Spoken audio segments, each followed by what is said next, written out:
everyone. I'm Renee Noble, Regional Cloud Advocate for Australia and New Zealand, and I'm excited to be here with you today to talk about getting started with Git. I think it's a super important topic for everybody to get ready to jump into the industry, use it for uni, all kinds of things. So let's get moving on with what is Git and what we're going to do today. So today in the Code Garden, we're going to be talking about what is version control. Yes, thank you for people saying hello in the comments. Yes, please do feel free to ask questions in the comments at any time. And also, please tell me where you're joining us from in the world. I'd love to hear that as well. Today in the Code Garden, we're going to be talking about what is version control and Git and GitHub.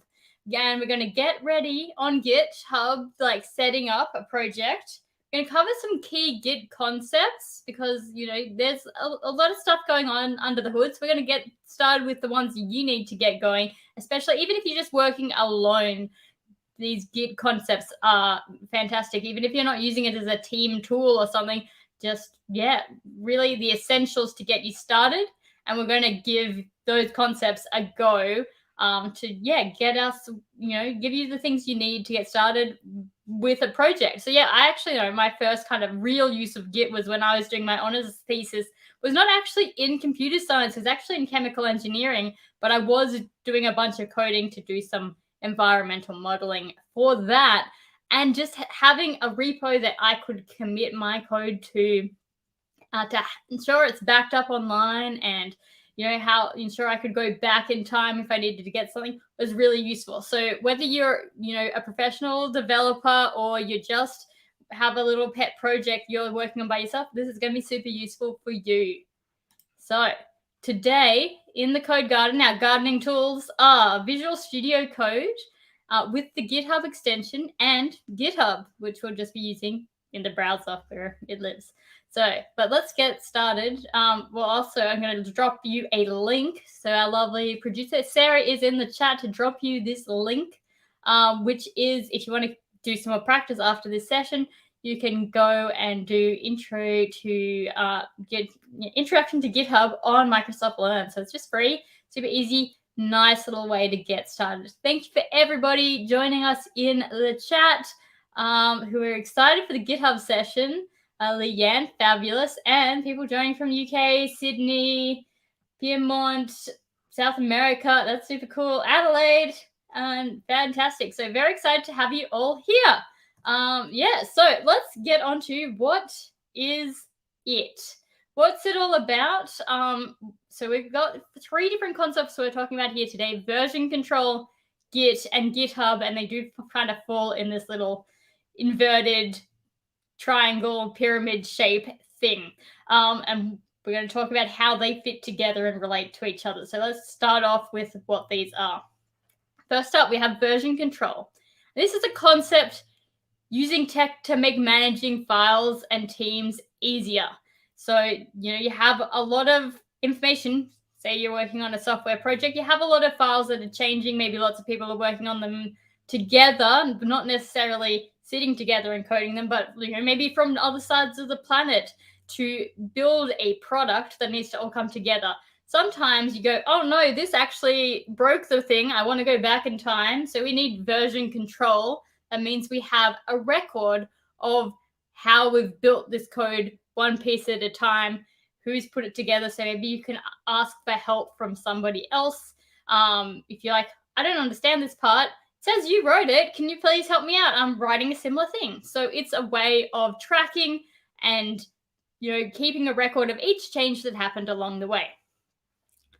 Git is one specific implementation of version control, which is the concept. It's basically a set of features and commands. It's an open source way of doing, controlling your code, keeping that record. That is the most popular in the industry and used across a variety of platforms, of which GitHub is one. And it's a way, we can back up our code online. And there's a bunch of extra features that keep getting built into GitHub to help you, work on your code, also integrate it with other platforms, and making your code come to life easier and make working on your code and working with other people easier as well. let's go a little bit deeper. So version control. Mostly this is, if you can remember, maybe back to university, maybe a team project you were working on, and maybe all the files for your project ended up looking like this. Got project draft, project final, project review, project final, all caps, project done 5, project super final, and it's just a mess. And you can't remember if project final or project final is all caps is the one that you want, or where is the one that had that really good paragraph or that really good piece of code that you want to get back, but is it in project super final? So you don't want that situation. You also don't want your files to all disappear. For instance, when I was doing my honors thesis, my computer died, just irreparably died, and I was very happy that I had backed up all of my code on GitHub, so it was all accessible. So you can back your files online, asterisk. You don't have to back them up online. You can back them up on your own server. You can just keep them on your computer. You can do whatever you want. There's a whole bunch of different ways. You can back it up on multiple different places online, but that's kind of what the idea is. And then you can work collaboratively on your shared files, and you get snapshots of those different points in time. So a lot like how we've got 7 different files here, but without having to have 7 different files that you don't know how they really relate to each other and what's going on. So you can go back in time to parts of different things, but you don't have to go and get a whole different file open to try and find that thing.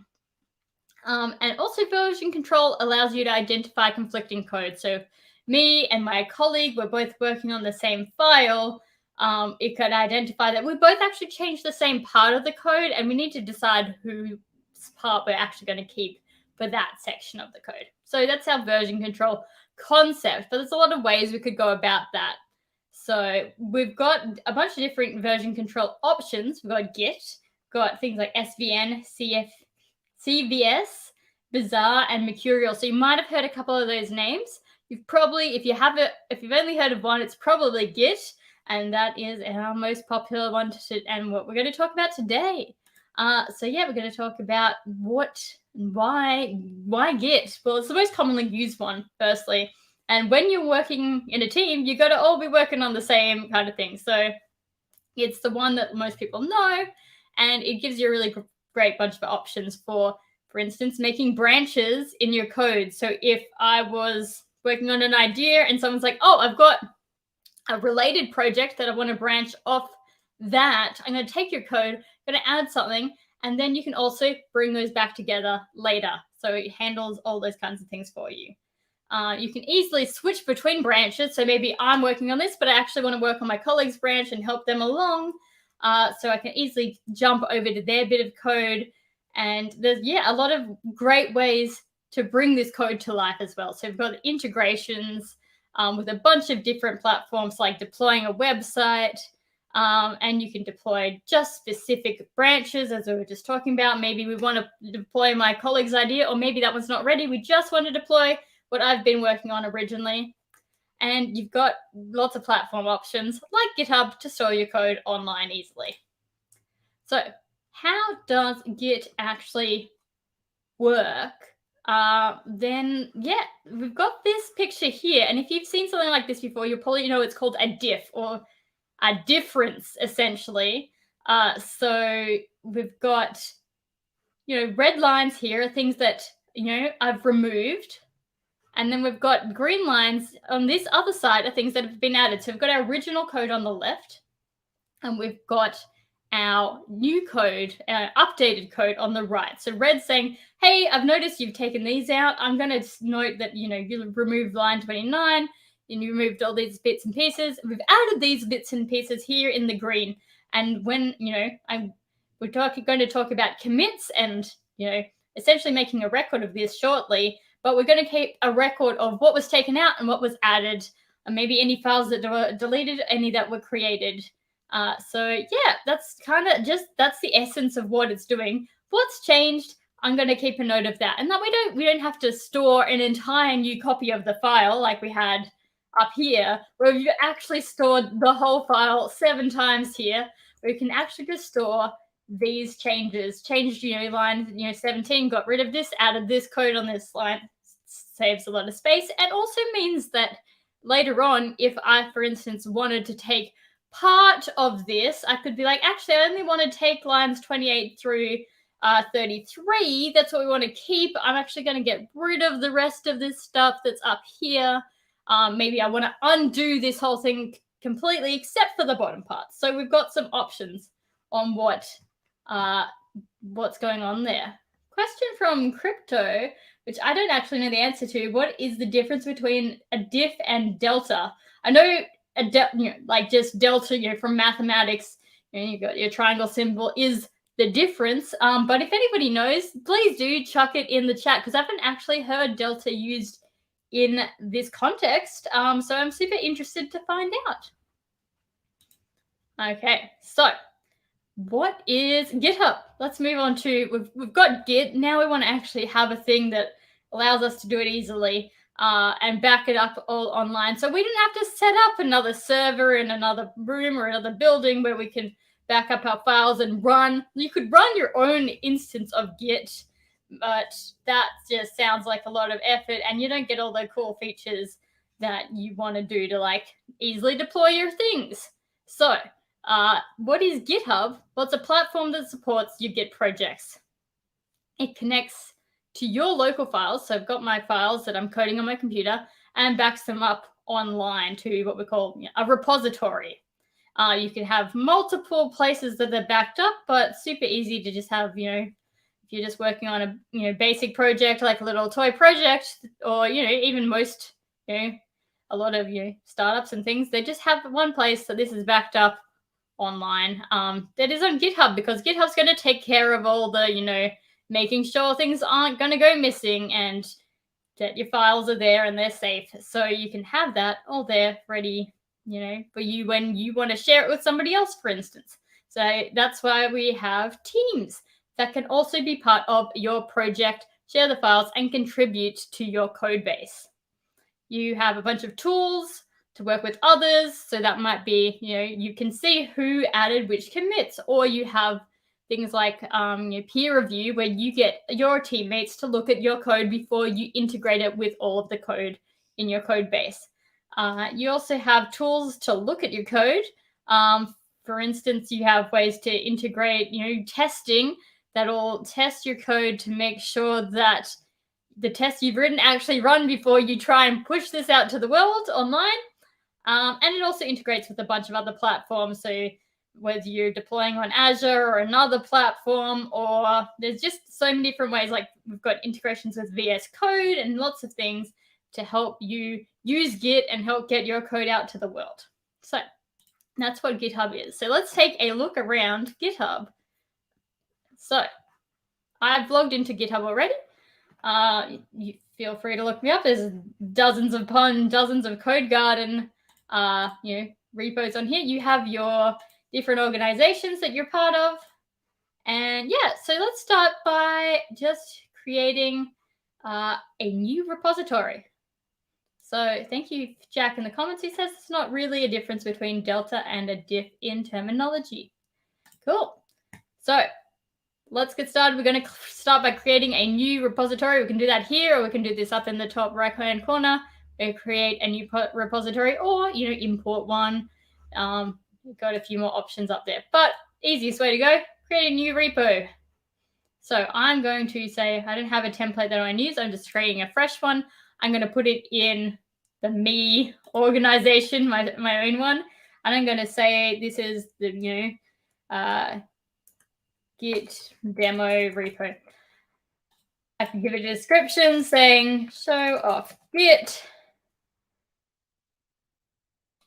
And I'm making it public. You can have private ones. Obviously, if you're starting a business with lots of cool IP, you don't want to give out to the world because they'll just steal your ideas. You probably want a private one. But I want you all to be able to have a look at this. If you want to take it, fork it, clone it, whatever you want to do, you can have this repo that has no information. I'm going to tick this checkbox, which is to add a README file. It will basically, you want a README for your project so you can actually write any instructions that people might need to know about it, give them information, the context of what this project is about. It also I find it just gives me a nicer interface on the next screen. So I always add a README because it's just, you're going to want one at some point. You could add git ignore things. So sometimes you're going to have files in your thing that you want it to ignore. So you could, I write a lot of Python, so I might want to add a Python and, git ignore, because there's things that you don't want to push to your GitHub repository. These might be things like your environment variables or your keys, your secrets. Don't put those in your GitHub repo ever, because even if you go and delete them later from the repo, they're going to still be in the log, because as we've been talking about, we're making records. You can go back in time, and other people, if it was a public repo or even just within your own organization, people can go back and see those. So make sure to be careful there. And there's licenses. Maybe you want to make it open source and you want to decide what kind of open source license you want. So we have those options, and I'm going to go just with that. Here we go. So I'm creating my repo. We get to this page. We can see all of my 2 files that I've now got. We've got my git ignore, which will have nothing in it. And we've got my README, which it currently has the description and the heading of the thing. You could edit it here. You don't even have to take it into VS Code to edit it. But yeah, we're ready to go. So yeah, let's take this across and put it into VS Code. So I've just opened up this little drop down. There's a bunch of cool options in here. I'm going to use SSH for copying my link across, because we're going to need this when we get to VS Code. There's also really cool options, which we're not going to cover today, but you can actually work on your code in code spaces, which is like if you have, for instance, a Python program, it's going to be a fully running virtual machine essentially that you can use to run your program in the browser. So it's like VS Code in the browser, but also kind of like in a container. So that's really, useful, because I'm going to tell you about one other option. Actually, let's go to, I'm going to copy this. I'm going to make a new one here and go to github.dev, and you can actually get your whole thing in a VS Code in the browser. This one is great if you're maybe making a static website, and you don't need to be able to run code like Python or something, for instance. So yeah, this is a really great way, easy way.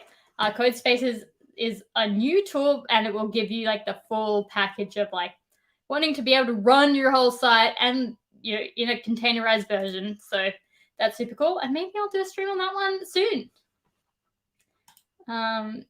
Yeah, thanks Crypto in the comments. I don't get to hear so many New Zealanders so often. I'm actually Australian, but very close. So we do sound pretty similar. Okie dokie. So we've got our repo set up. I'm going to copy this. I've got my SSH keys set up on my computer already, so it's going to know that I'm already logged in. But setting up your SSH keys isn't too hard. You can generate them on your computer and set them up in GitHub. And yeah, so that in your settings you can add your keys that you've set up on your computer. Okie dokie. So let's go across to VS Code. So I've opened Visual Studio Code. You can easily see a really fun and great way to add your repo here.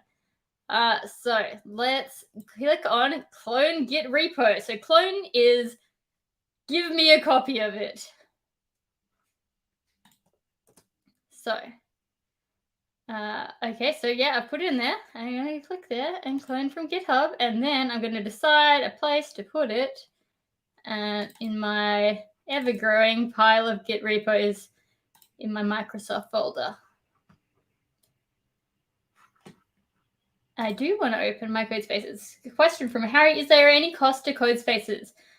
So there is some, I think there's a offer for an amount, so a pro getting started offer that gives you a certain number of free hours a month, I believe. I know for university students, that's definitely true. I think it's true for everybody. But also, I think the uni students just get more than the pros. So I think, yeah, I think there's good options for that. It's a pretty new release product, so check it out. It's super cool. And another question, for using VS Code locally on your machine, is there a plugin you need to install? You do need to install VS Code, like the whole piece of software. So yeah, you should get started with that. There are, if you go on Microsoft Learn and you look up VS Code, there is a place. There's a course on how to set up VS Code for Python, so it'll also show you how to install a plugin, which maybe you want Python, like I've got set up here, but maybe you want to be able to get something else. So I will show you that now, actually, because we're going to need the GitHub, so the source control plugin here. So you can see this one here I've got with the little forking branch. This is our repository management area. So you're going to want to get that set up, because that's, as you can see, we've got some options for committing, pulling, pushing, etc. here. Yes, Harry, this is the plugin extension you need to install here. So you go into here, and I believe you maybe came with it, but we can just look at source control, or you can look at GitHub, and there's options. Yeah, that one there, or just look up GitHub. I think it might, come with it. So I've already got another GitHub integration installed in here, but there's a lot of different options depending on what you want to do. For instance, GitHub code spaces, if you were using a code space because maybe you're running a big project and your computer can't quite keep up with running that, you can actually connect GitHub code spaces through VS Code, code locally on your computer, and run the code on the cloud. So lots of cool extensions there. So yes, but you're going to want to have this source control extension installed if you don't already have yours coming built in. So we've got so let's go to look at our files. We've got our 2 files that came along with our repo. So we've got the README with all the information I put in, and then we've got our Python git ignore standardized thing. So yeah, that's getting set up with GitHub. Let's now take a look at, well, we've already done all these things. We've made a repo, we cloned it into VS Code. You might also have the instance where you've already written all your code and you now want it to be on GitHub. You're like, oh, now that I've got this really good project, I need to put it on GitHub.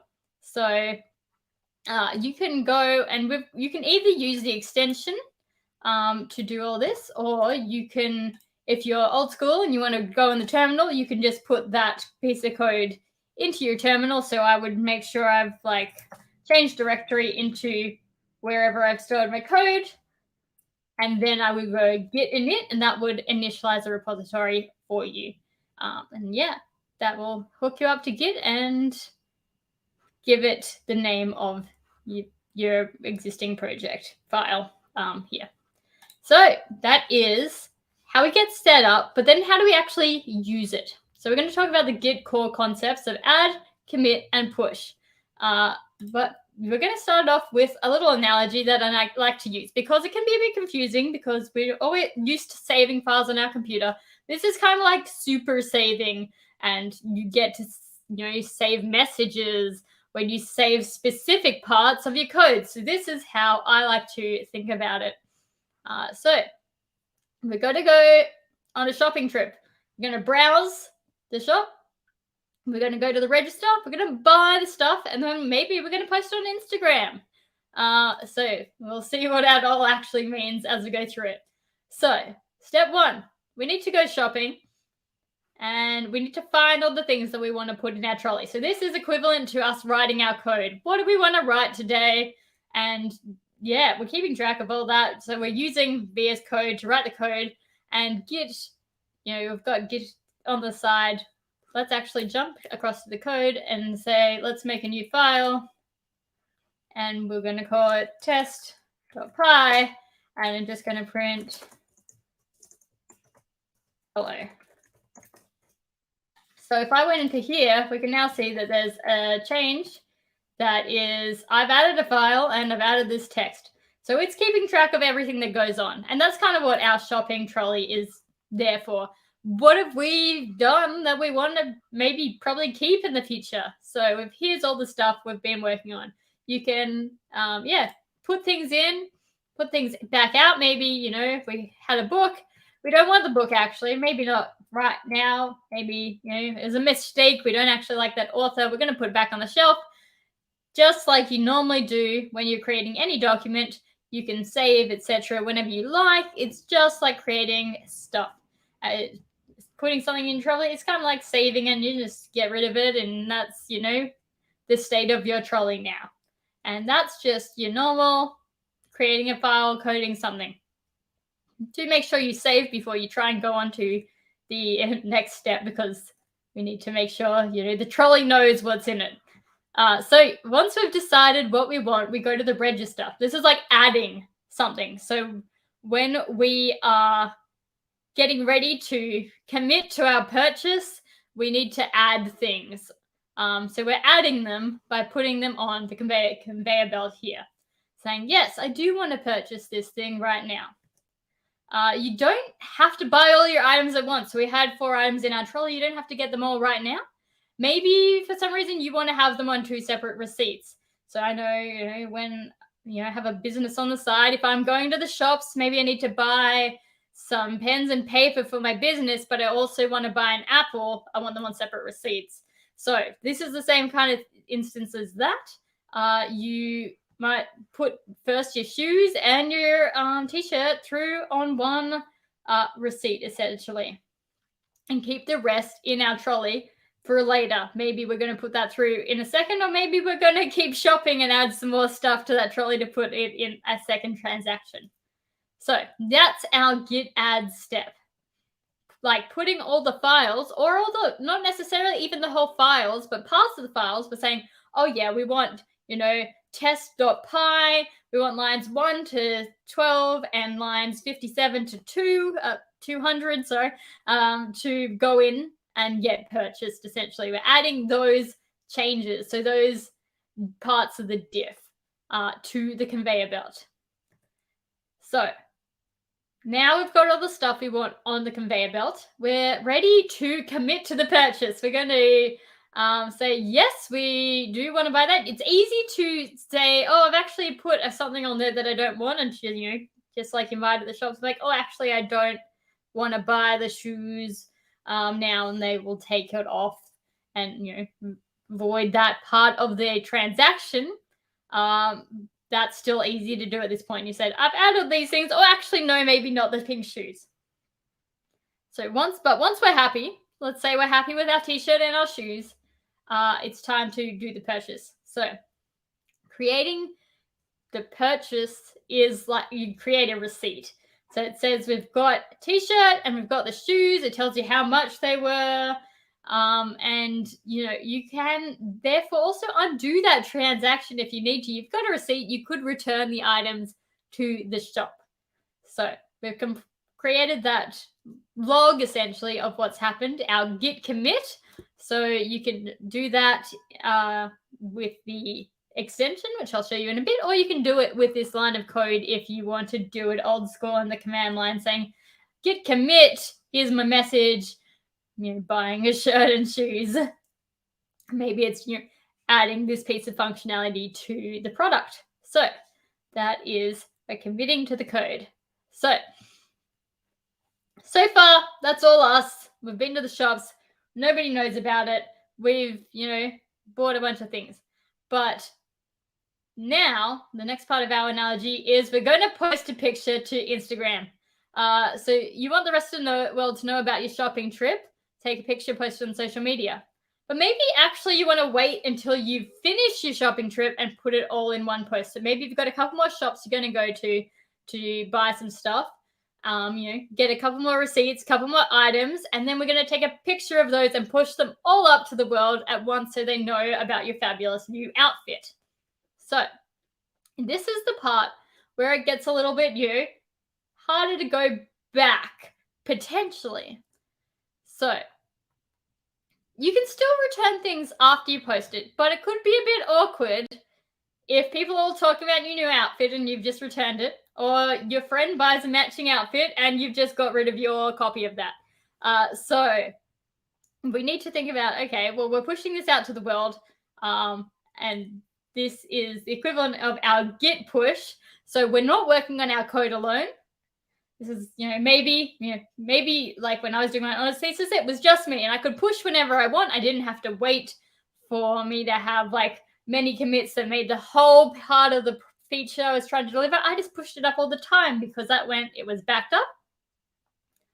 And it doesn't really matter if you're just working alone, because no one was going to make a copy of my code. No one was going to start working on something that I was working on and make a branch off that and go in a different direction. But if you're working in a team, it might be a bit tricky to go back if they start working on something that you've made, but then you're like, no, I think actually that feature was useless and I think I don't want that part anymore.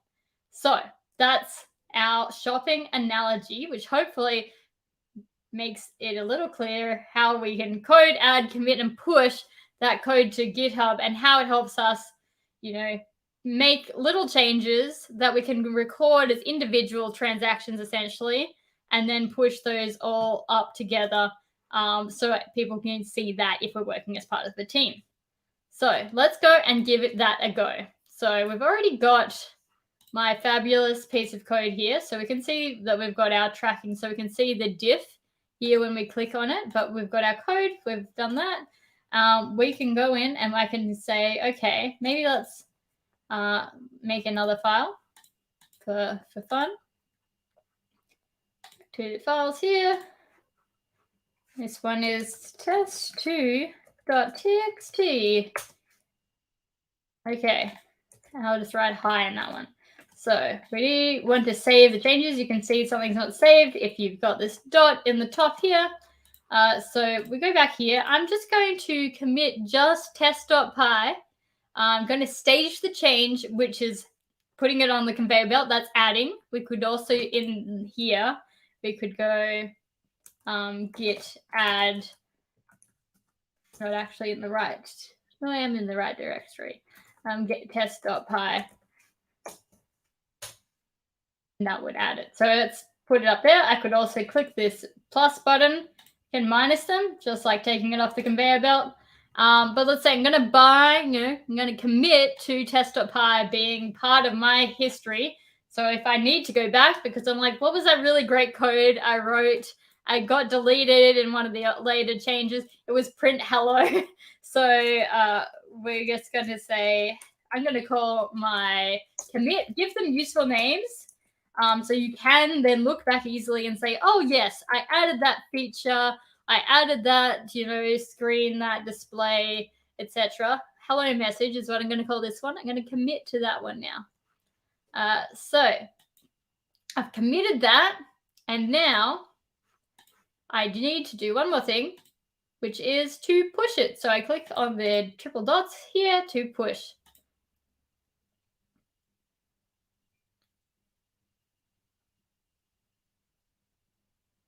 Okay, so that's gone up to the internet. So that's not where I want to go. I want to go here. So if I refresh this page, we now have test.py. Super useful. So I can even click on that. I can see my beautiful code.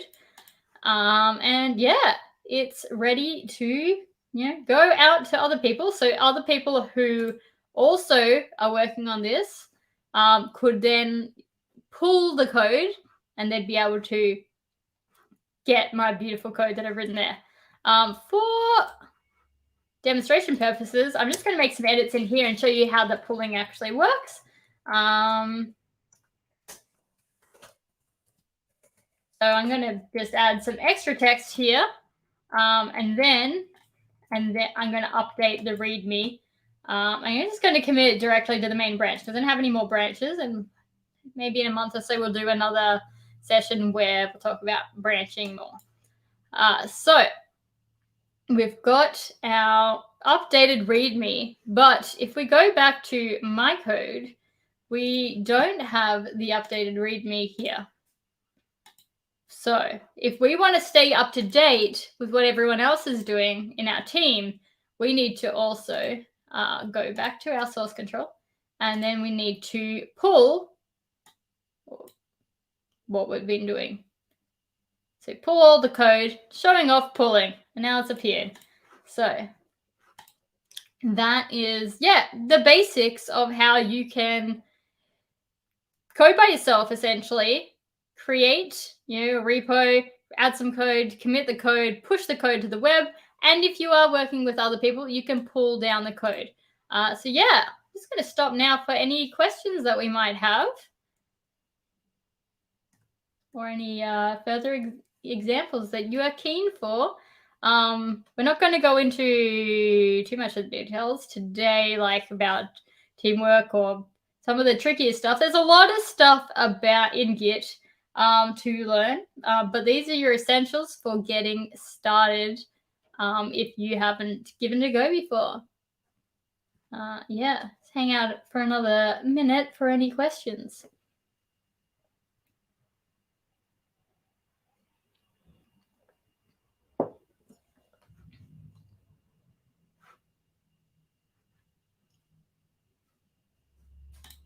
Okay, well, no questions so far, so I'll answer any more if there are any after this piece of information you might want to give a practice at home. So once again, just dropping in the chat.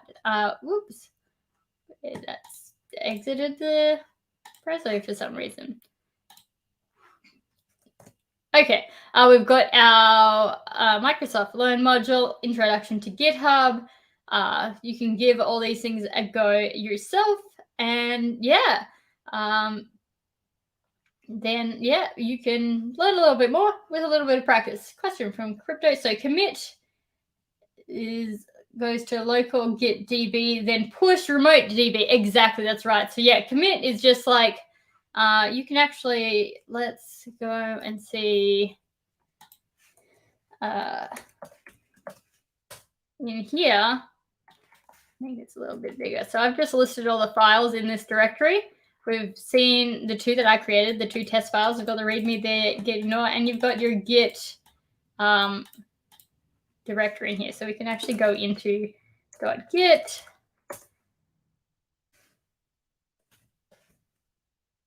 And we can list everything in here. You got your logs. You got all the information about your commit messages and all the stuff's in there. So it stores all of those pieces of information, all of those changes, diffs, etc. on your local computer. And then when you push, it pushes those all up to the remote instance of your repository.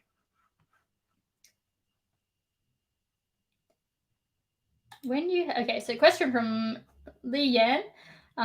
When you have several paragraphs of coding to change, how do you write a git commit message for each modification one at a time? That's a great question. So I don't know if I've done this before in the with the thing on with our extension, but let's give it a go. Otherwise, I'll show you. I'll quickly remember how to do that in the command line. I'm pretty sure I've just remembered. Okay, so maybe we want to add a whole bunch of stuff. I just try to type some things in. Let's see what we can do. Okay, let's get some more of that. That can go down here. Okay, what can we see when we go into the changes of the README? Here we go. Oops, don't accidentally click the undo button. So you can see all of our changes here. I'll just zoom out a bit.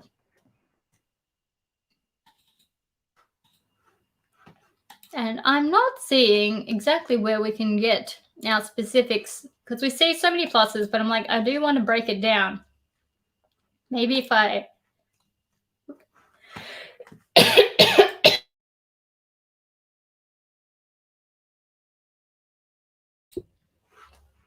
So I'm going to go the other way because I'm sure there's a way to do that, but I have not yet to figure that out. Maybe if we chuck this at the top, let's give it a go, because it might just be like, that's one contiguous thing. Let's check it out again. No, okay, interesting. Okay, so we're going to go in here instead. So I'm going to go git add dash s, I believe it is, which is for split. And then we're going to go into, I need to actually go back up because I'm not currently in the right place. So we're going to go cd ... Oh, yeah, we're going to go back up to our main repo so you can see our files again. Let's go see. We're going to do git add dash p. I've just remembered is how we split it up, and we're going to go to the readme. To get that capital. Okay, so now we can see several parts here, and git add. Now here's where we get the S. It'll ask you, so git add, when we do the P, it shows you the thing as we're going through. So we can go git add dash P, and then it's like, hey, there's a bunch of options. Do you want to change stage this entire hunk of code? And we're like, no, I don't want to do the whole thing. I want to split it up. So I'm going to split it, and let's go, do you want to add this part? I'm going, no, I don't actually want to add that part. The part I want to add is this part here.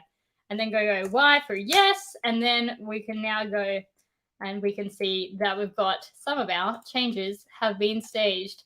So we can see that just that part has been staged. So now we could continue either through here, or we could go back down here and get commit -m update readme, something like that. We can do the same thing that we just did with the git commit here. We can also go git push from the command line.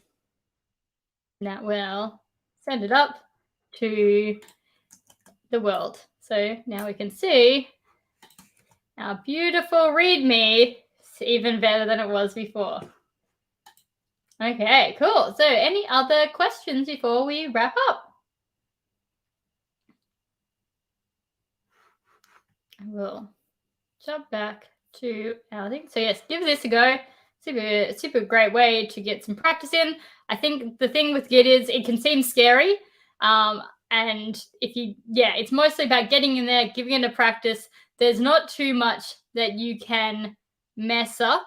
I don't think I actually have the slide in this deck for this one, but if you're like, oh no, I'm stuck, you can go to, oh shit, Git. Not the most delicately named, but it is the feeling. Sometimes you feel like you've really messed something up, and you can go here and well explained is like, how can I forgot to write the right comment, or I forgot to include this file in that commit. I really wanted them to go together. So for Uday, who's asking for a cheat sheet, this is really a great cheat sheet for this. I believe there are also GitHub produced cheat sheets. So just have an internet search for those, and they will be out there. So yeah, that is nearly all I have for you today. The only other thing is, come back next month. We'll be talking with Victor about VS Code. Victor is not a professional developer. He's a chemical engineering PhD student and a Microsoft Learn Student Ambassador. And he's going to tell you how he uses VS Code for computational chemistry, how he uses it for writing papers to get published in journals, and for just doing like general things like his personal website. You don't have to be a pro developer to use VS Code and to make your life super easy. So I'm super excited to hear about what he's been doing with VS Code, because VS Code is for everyone. We've also got coming up the Student Summit. So if you're a university student, we'll be having there's going to be student summits all around the globe. We'll be having ours here in the end of March. Sarah has posted a link in the chat, I believe, and you can join up to the Student Summit if you want to hear about some cool careers for different options of where you might go as a developer or a tech related person, whether it's data science, whether it's making apps, and building tools for development, how to use tools, and talking about artificial intelligence, or using cool things like Power Platform to do low code, no code development. So you can build stuff even if you don't consider yourself a super techie person. You can build the future of technology even if you don't really want to write a bunch of code. So those are all coming up. Make sure you sign up for those. You can check out my personal website as well, where I've got all the Code Garden episodes from last year as well. So you can see that all there. But thank you so much for coming along and hanging out and doing a little bit of Git with me today. I hope that it serves you well and it saves some of your projects in the future if your computer happens to die like mine did. So thank you all so much, and I hope to see you next month in the Code Garden. Bye.